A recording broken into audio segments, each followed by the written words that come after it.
Our natural world is in crisis. Join the conversation today.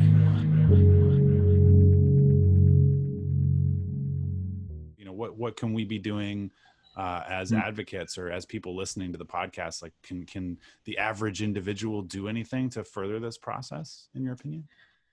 Well, I think, tying it into how it can be an add-on and benefit to other problems. So, I hate to say it, but this year, two big problems have come up. All right. And they're kind of on the front of everybody's mind. And that's, COVID-19. So health. How do we be more healthy, right? How can we be healthier in our spaces? Now everybody wants to know. Mm-hmm.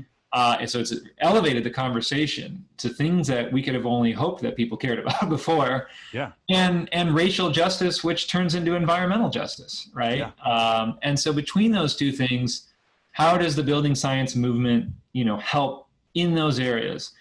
And there are huge ties in there. And so obviously that's on their mind right now, policymakers and advocacy folks. So I think, kind of going in and saying, look, helping people who don't have access to, healthier housing, lower utility bills, from a justice standpoint, why don't they have that access? Well, how do we help them get that access? How do we, get the word out about that and move the needle, and then also reduce carbon emissions and make people healthier. Mm-hmm. And then also, again, people just on the market side going out and trying to say, how do I make my house healthier in case, I either, there's probably no way to stop it once it enters your home, but at least how do I make myself healthier to protect myself against it?